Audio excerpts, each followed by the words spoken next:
Rumor has it, in order to generate content, Calgar told Leandros to shake things up with an individual. Because this content went viral, the main individual involved had to voluntarily join the Death Watch in order to fall off the grid. All we know is this individual is called Lieutenant Titus. Alright, Warhammer 40K action figure fans, the time is finally upon us in which we get the McFarlane Titus action figure to review. I'm actually very lucky to get this action figure because I kind of slept on it, but thankfully through crafty means I was able to procure a Titus action figure to review, so we will see if McFarlane did our boy justice in action figure form. One thing I appreciate about McFarlane figures is the weight of them.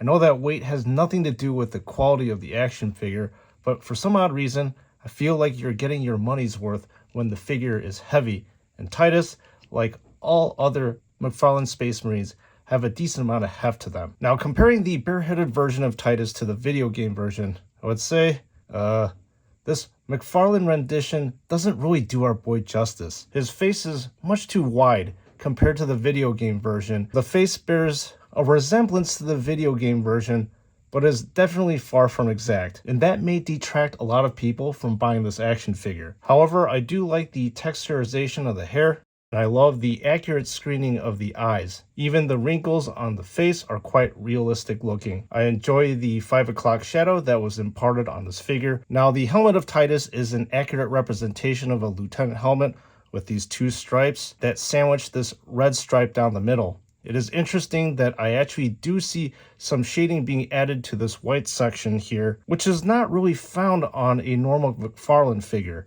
And I think the reason for this is because this is a very high profile figure, so McFarlane wanted to pull out all the stops. Compared to the first wave Ultramarine Intercessor that is in my right hand, there is more depth to this helmet, although I still think that the vent area needs a little bit more shading. I also wish that these lenses were metallic to add that extra layer of realism as well. The level of detail on the pauldrons far exceeds the details that are given on an average Space Marine, and this is your average Space Marine right here. You can actually see the weathering on this right pauldron by this Nuln oil-like coating on the blue, as well as the other parts of this action figure. Side by side with this Ultramarine Sergeant, you can tell Titus's armor is way darker. The gold embroidery on the pauldrons have an added texture and detail. If you do not see the shading, well, it is clearly evident front and center in the skull region right here that denotes lieutenant badging. Now, I find that the chains on Titus's right arm are a rather odd color. Instead of silver or a light gunmetal color, McFarlane has decided to go with a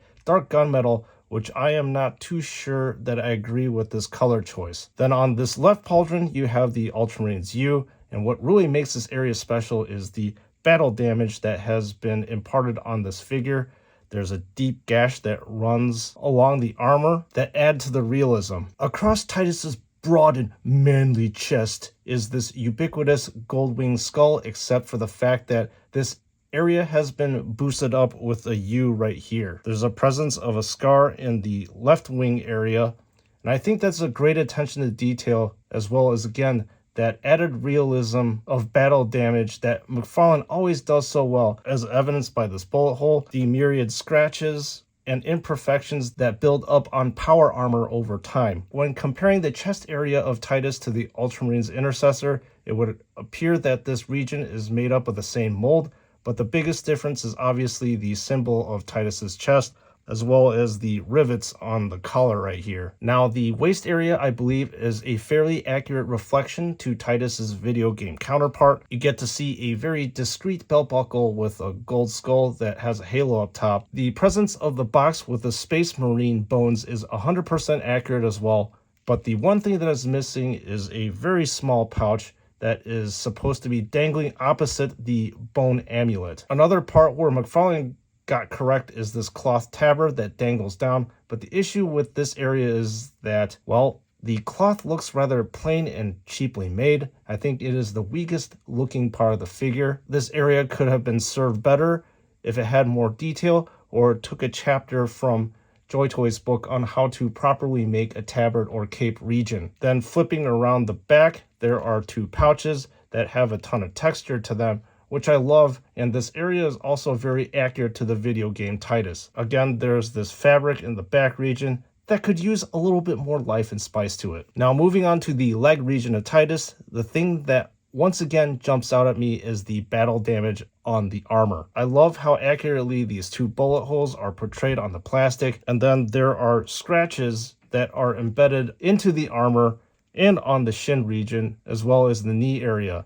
And speaking of the knee area, it would appear that the Ultramarine symbol on the right knee is sadly screened off center. The left leg has been given a nice laureled golden skull, as well as a textured purity seal to help bring this region of the action figure to life. When comparing this area side by side with the Ultramarine Sergeant, it would appear that most of this area is duplicated on Titus, but Titus's power armor has obviously been given this weathered patina. Backpack wise, unfortunately, it is the same monochrome piece of plastic that McFarlane has carried through their Space Marine line, as evidenced by this side-by-side comparison with the Sergeant's backpack here. I suppose extra care has been given to Titus's because you can see an extra layer of grime or shading on the plastic. Unfortunately, it would appear that the golden Ultramarine skull was affixed to this area crooked, which is a bit of a shame. Now, the bolt pistol that Titus wields is leagues better than the one that was produced for the Ultramarines Intercessor. As you can see, there are actually 2 colors on the bolt pistol. When compared to the gray bland piece of plastic, Titus's bolt pistol really jumps out. So the inclusion of the Thunder Hammer is a really big surprise for me, because most of the time the typical loadout for an assault type Space Marine is your trusty bolt or heavy bolt pistol and a chainsword. Now surprisingly enough, this Thunder Hammer is actually rather straight outside of the box, which is a nice thing. Most of the time McFarlane weapons have a gentle warp to them. Anyway, the head of the hammer has a prominent double quill at the top. I really like how the edges of the hammer have a ton of scratches and wear to it, giving you the sense that it has been used in battle a lot. It is also interesting to see that the ends of the hammer has an icon that you can impress onto your enemies when you smash their skulls in. Finally, I do love the textured cloth wrapping that is well wrapped around the handle of this weapon. The final thing that you get is a data card with this action figure that is standard for this new lineup of McFarlane figures. Now, you may be wondering how to replace Titus's head, and it's really quite simple. You just pop the top and off comes his head, and you can see this ball joint here. Then you take the helmet and you just fit it on top like so. With regard to arming Titus, I would have to say that the plastic on the hands have actually improved from the day 1 Space Marine, in that you have to use less force to get the hands open. I mean, you still have to use some strength, but Titus's hands open easier than the stone hands of the Intercessor Sergeant. So I'm going to give Titus the Thunder Hammer right now, and you can see it's fairly easy to get this thing in.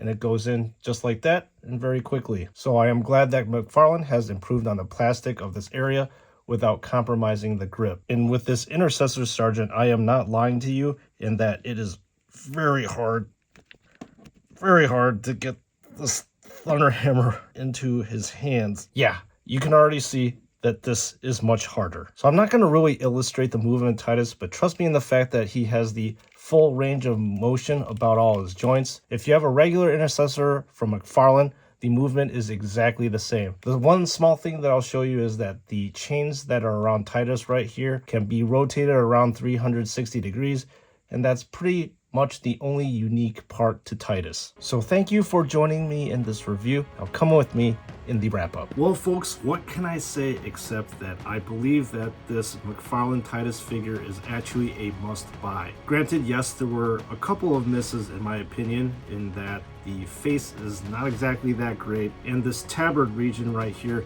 is a little bit rough, but that is not enough to detract from the overall aesthetic of this action figure, which is fantastic. McFarlane has definitely stepped up their game, and I hope to see these improvements on later Space Marine action figures, if not just other McFarlane Warhammer action figures. This is more like a suggestion. It would have been nice to see just a few different loadouts, like give Titus a power sword, as well as perhaps a bolt rifle, and perhaps even a jump pack. I think those added accessories would definitely augment an already very good figure to an upper echelon figure. So members of the chapter, thank you for joining me in this review and watching this channel so diligently. I appreciate all of your likes, comments, and subscribes as well. In closing out, please look forward to the comparison between the McFarlane Titus versus the JoyToy Titus whenever JoyToy